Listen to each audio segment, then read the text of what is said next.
Bonjour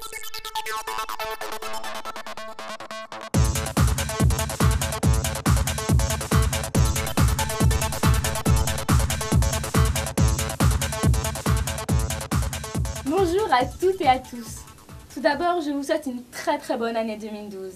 Je suis heureuse de vous retrouver pour cette nouvelle édition de janvier de votre magazine Quartier Libre. Au sommaire de cette édition 2012, du cinéma avec Gilles et Jean-François. Côté sportif, c'est Jean-François reviendra sur le parcours des filles du CDB et des Ducs. Après le maquillage, c'est au tour de Jean Aubrin, réalisateur de la série des Commissaires Jeannot, qui viendra nous parler ce mois-ci du métier de réalisateur. Dans la rubrique Vie collective, nous recevrons le sous-directeur, M. Emmanuel Schuding, de la société Séol, qui fabrique des mâts d'éoliennes à Longwy. Puis, Claude et Robert nous parleront de leur voyage en Albanie et en Sardaigne. Bonjour messieurs. Bonjour Emeline. Alors il paraît qu'il y en a pour tous les goûts dans les salles de cinéma ce mois-ci. En effet Emeline, plus de 18 millions de spectateurs se sont précipités dans les salles pour voir Intouchable. Alors Intouchable, ça nous parle de quoi? De la rencontre de deux personnes issues de milieux différents. Le personnage joué par Omar Sy habite la banlieue, il est au chômage et il doit faire signer sa feuille pour les assédiques.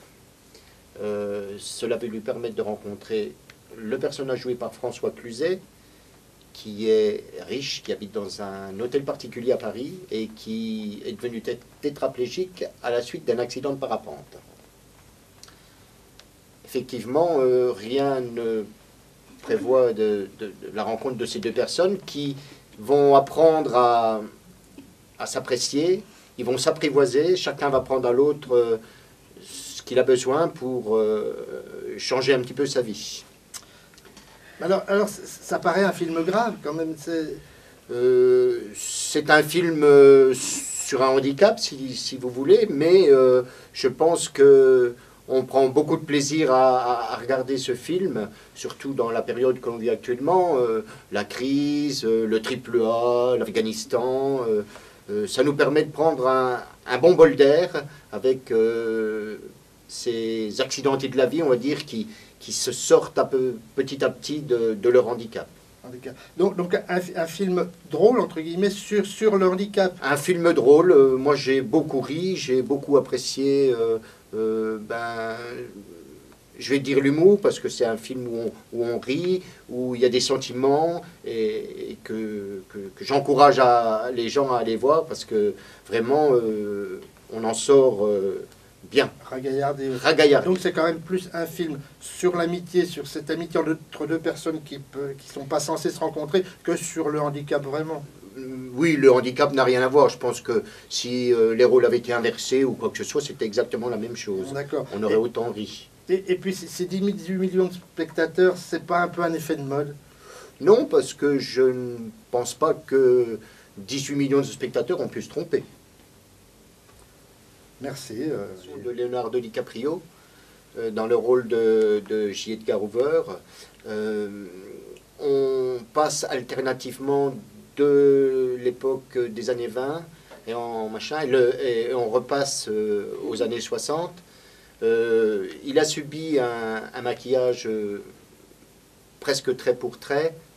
Il a subi... il a transformé le nez, les mâchoires, il avait un masque de, je crois, c'était 3 ou 4 kilos qui lui donnait... On parle de exactement 5 heures par jour de maquillage. 5 heures par jour de maquillage, oui. Évidemment, là, il est au fait de son art, on va dire, et ça le propulse certainement vers les Oscars. Alors donc il sera en compétition avec... Il sera en compétition avec Jean Dujardin pour The Artist. D'accord. Voilà. Donc une grande performance de DiCaprio. Vraiment une très grande performance de Leonardo DiCaprio. Jean-François, alors il paraît que les Ducs sont sur un petit nuage en ce moment. Eh oui, Emeline, les Ducs, ils volent de victoire en victoire, puisque après la trêve et puis en début d'année, eh bien, ils n'ont connu qu'une défaite, une défaite que pour les victoires. Et puis il faut savoir également qu'ils sont qualifiés pour la finale de la Coupe de France. Ils vont disputer la finale de la Coupe de France face à leur adversaire de Rouen. Ça va être un match, ça promet. Alors on espère qu'ils seront champions de France, mais ça on attend. Et d'ailleurs, Romain Hurtaud nous a parlé de tout ça. On l'écoute. Romain Hurtaud, bonjour. Depuis notre dernière rencontre, alors c'était pour la 12e journée de la Ligue Magnus, vous aviez été battu par Amiens, 4-2. Qu'est-ce qui s'est passé depuis?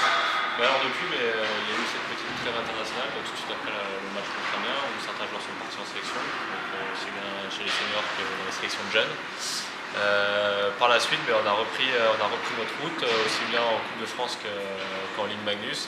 On a enchaîné quelques matchs, parce que maintenant on a fini les matchs allés, on est déjà dans les matchs retour. On a eu un calendrier assez chargé fin décembre, on a joué coup sur coup Rouen, une fois pour la dernière journée du championnat et une fois pour la dernière journée des matchs allés, et une fois pour la première journée des matchs retour.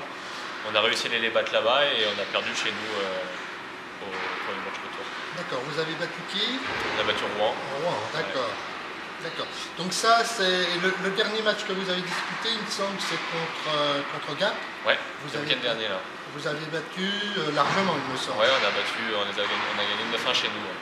Donc là, actuellement, vous êtes à quelle place? Actuellement, on est 5e du championnat. Alors, peut-être champion de France? En tout cas, on travaille pour ça. On a toujours dit depuis le début que rien n'était impossible, qu'on travaillait pour gagner le plus de matchs possible. Donc, si on en a l'opportunité, on n'hésitera pas à nous. D'accord. Donc, vous êtes également engagé sur la Coupe de France. Et là, en Coupe de France, est-ce que ça se passe aussi bien? Parce qu'on s'était rencontrés la dernière fois, vous aviez gagné en 8e de finale, il me semble. Hein. Oui, on était allé gagner à Mulhouse. C'était peut-être bien même c'était les 8e de finale, on est allé gagner à Mulhouse 4-2. Après on a reçu Brest chez nous en quart de finale, donc Brest qui évolue également en division 1, donc une division en dessous de nous. Brest qui est actuellement leader de cette division, donc l'équipe qui n'était pas facile à jouer. On a gagné 5-1 et en demi-finale on a retrouvé Amiens, qui est une grosse équipe de la Magnus. Et même chose, on a fait un très gros match chez nous et on a réussi à l'emporter 4-1. Donc voilà, on est propulsé en finale à Paris-Bercy le 29 janvier prochain. Et là vous rencontrez? Là on rencontre Rouen. Rouen qui est le premier, le leader de la Ligue Magnus. Actuel leader contesté de Magnus, double champion de France en titre. Voilà, c'est la grosse équipe en ce moment. En plus apparemment les matchs ont l'air physiques contre Rouen. Bah oui, Rouen on les a rencontrés 4 fois depuis le début de la saison. On a gagné 2 fois, on a perdu 2 fois. C'est parfaite égalité, on a gagné une fois chez eux et une fois chez nous, et inversement, ils ont gagné une fois chez eux, une fois chez nous. Donc voilà, maintenant ils ne nous prendront pas de haut parce qu'ils savent qu'on peut les battre. Donc ça va vraiment être un match, je pense, un match superbe à regarder. Et puis, nous on sait qu'on peut les battre, mais ça reste Rouen, ça reste la meilleure équipe du championnat en ce moment, donc il faut prendre le match sérieux. Alors ça va jouer sur quoi? Sur quoi? Parce que les deux équipes sont assez proches. Ouais, c'est difficile à dire. Je pense que ça va jouer à pas grand chose, à des détails, peut-être à la gestion du match. Rouen a un peu plus d'expérience que nous, joue plus souvent les finales, à des joueurs qui ont l'habitude de cumuler ces gros matchs. Nous un petit peu moins, mais par contre nous, comme on y va rarement, quand on y est, on savoure le moment à fond, on se donne 100% de chance de réussir. Peut-être qu'on peut compter sur une certaine, pas lassitude de leur part, mais peut-être qu'ils ne vont pas prendre le match autant au sérieux que nous. Donc, voilà. De toute façon, ça se jouera sur des détails, et puis on espère que ça tournera à notre faveur.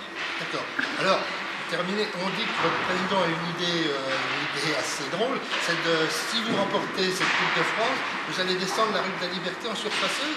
Ouais, c'est un petit peu le pari qu'a fait Libéré sous le président avec les élus de la mairie, un petit peu à l'image des footballeurs qui descendent les avenues des Champs-Élysées en bus dans la foule, en traversant la foule. Olivier a eu l'idée un peu cocasse de vouloir descendre la rue de la Liberté à Dijon avec la surfaceuse, la machine qui fait la glace dans la patinoire.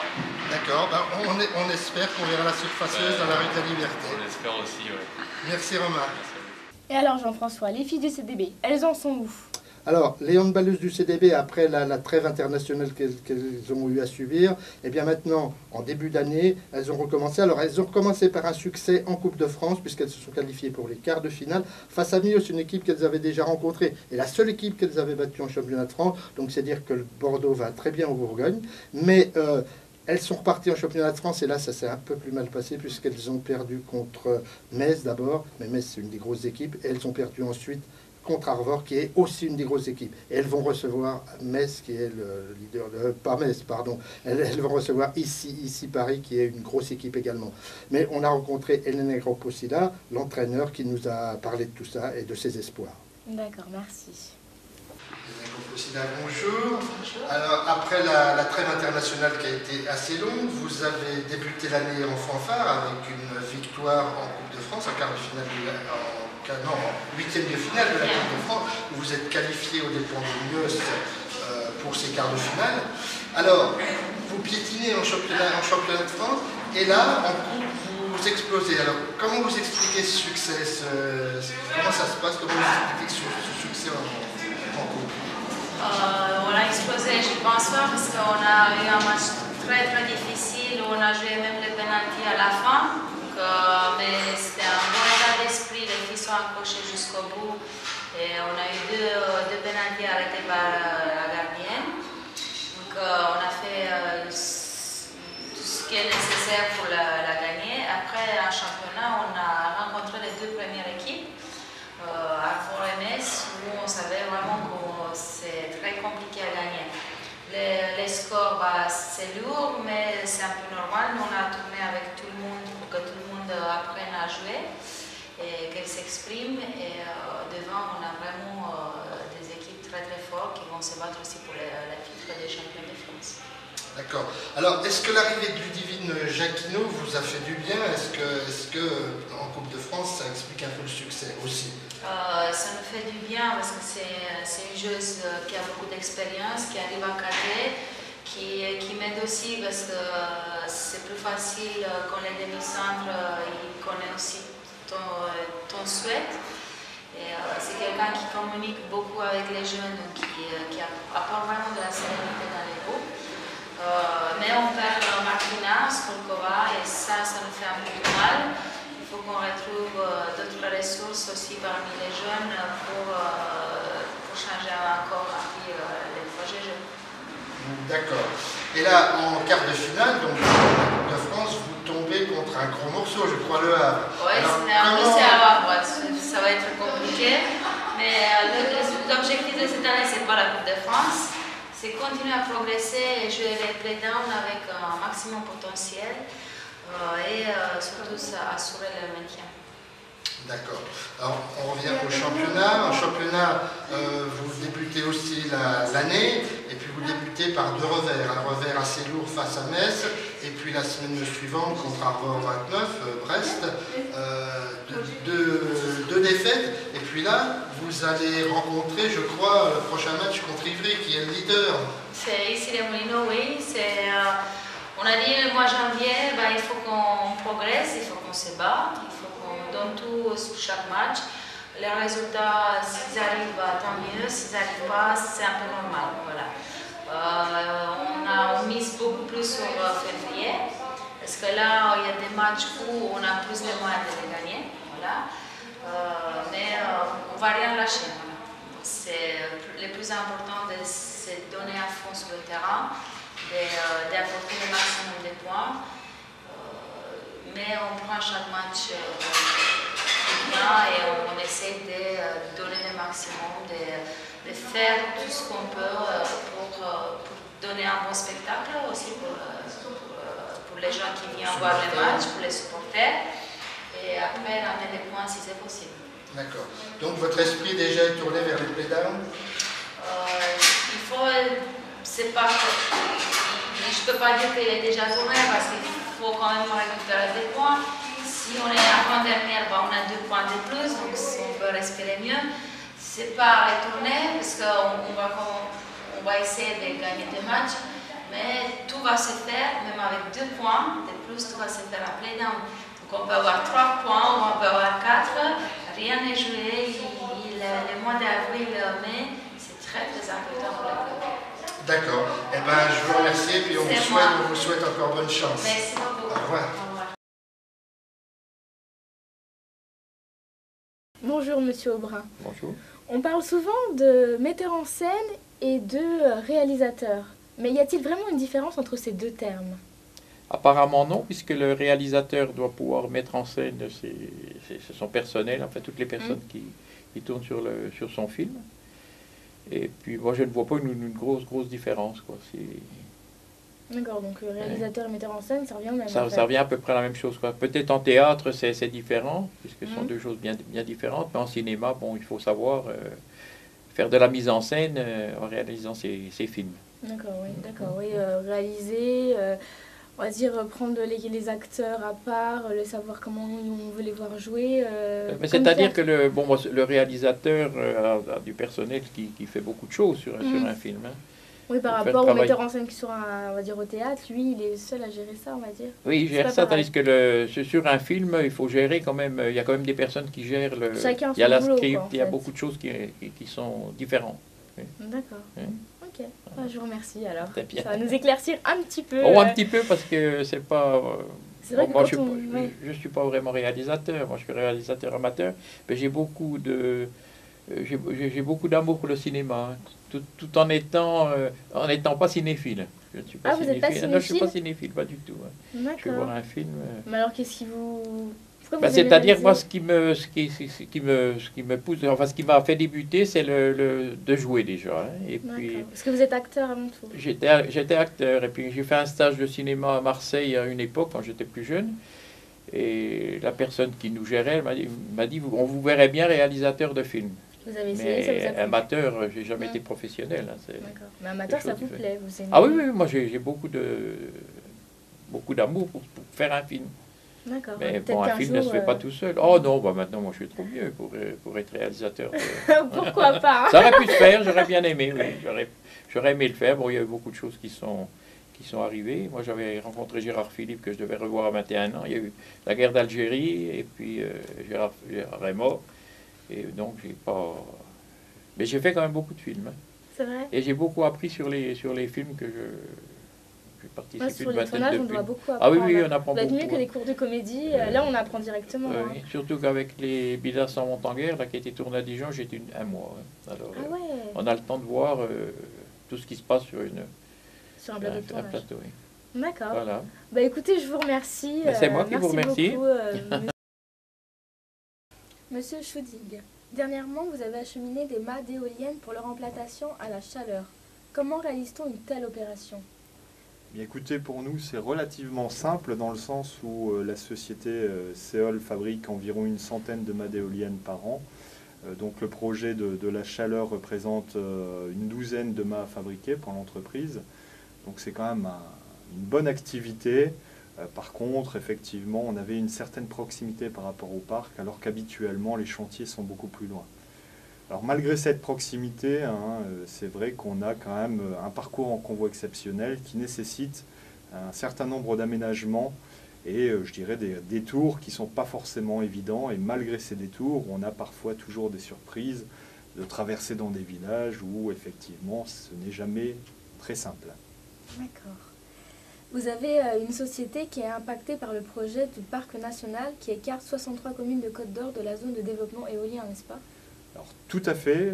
Nous, ce que l'on souhaite, c'est effectivement conserver un cœur de parc où effectivement il n'y a pas d'activité éolienne, où il n'y a pas d'autres activités. Par contre, un certain nombre de communes en périphérie souhaitent avoir des projets de parc éolien et on souhaite pouvoir accompagner les maires et les communautés de communes dans leurs projets, puisqu'effectivement, pour toutes ces communes du Châtillonnais, ça représente un développement économique et puis des retombées financières extrêmement importantes. Donc effectivement, on souhaite pouvoir avoir, avec l'accord de la population, avec quand même toutes les précautions d'usage qui s'imposent au regard de la biologie, de l'environnement, de l'architecture et des paysages, de pouvoir développer des projets éoliens qui soient bien intégrés, bien acceptés par la population. D'accord. Bonjour Claude et Robert, pouvez-vous nous parler de votre voyage en Albanie et en Sardaigne? Bonjour. Oui, nous voyageons avec un fourgon aménagé Et nous avons donc visité l'Albanie, qui est un pays qui était pas très longtemps fermé. Et ce pays se situe entre la Grèce et le Monténégro sur la mer Adriatique.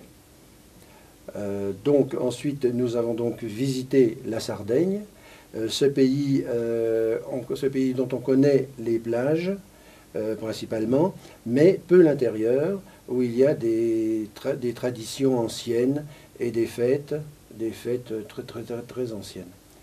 Alors donc ces fêtes, c'est pour ça que nous sommes partis 2 fois, et c'est ces images que nous avons apportées pour vous les présenter.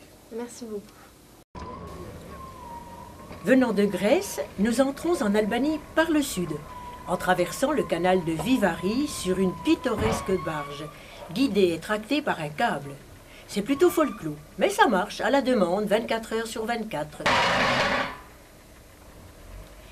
La première surprise, ce sont ces gros champignons, les bunkers. Ils font partie du paysage albanais. Il y en a des centaines, construits dans les années 70 par le dictateur Enver Hoxha, à qui le pays doit ses longues années d'isolement politique et économique. Enver Hoxha est originaire de Gjirokastra, de même qu'Ismaël Kadare, le grand écrivain contemporain, qui nous fera connaître l'Albanie et sa ville de pierre, classée au patrimoine mondial de l'UNESCO.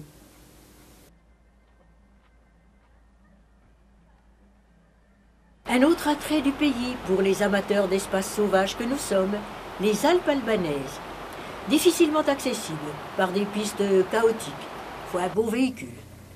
Mais c'est là que l'on sent battre le cœur d'un pays. C'est là aussi que se réfugiaient les bandits. La vendetta s'y pratiquait encore il y a peu. Autre curiosité exceptionnelle, le lac de Koman, un lac artificiel de 34 km de long, formé lors de la construction d'un barrage et qui prend des allures de fjord. On met le véhicule sur un ferry qui assure un service public et pendant 3 heures, on admire un paysage fabuleux. À présent, nous allons faire la fête en Sardaigne, à Mamoiada, dans la montagne, où d'étranges personnages masqués, les mamoutones, portent sur eux un carillon de clarines de 30 kilos et vont danser pour éloigner les mauvais esprits afin que les récoltes soient bonnes.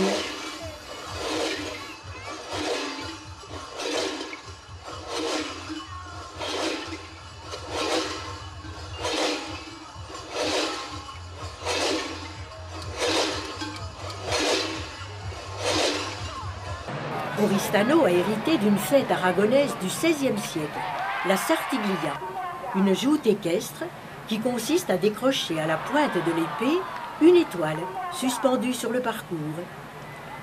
Ça ne réussit pas tous les coups. Et pendant la Semaine Sainte, nous avons suivi les étranges processions nocturnes des pénitents dans les ruelles moyenâgeuses de Tempio Posania. Les pénitents portaient la cagoule en signe de pénitence et d'humilité, mais aussi pour ne pas être reconnus. Puis nous irons à Cagliari, la capitale, nous joindre à toutes les régions de Sardaigne venues honorer leur grand patron, Saint Ephysio, qui les avait débarrassés de la peste en 1652. Promesse tenue, chaque 1er mai, Saint Ephysio parcourt la ville dans son carrosse d'or.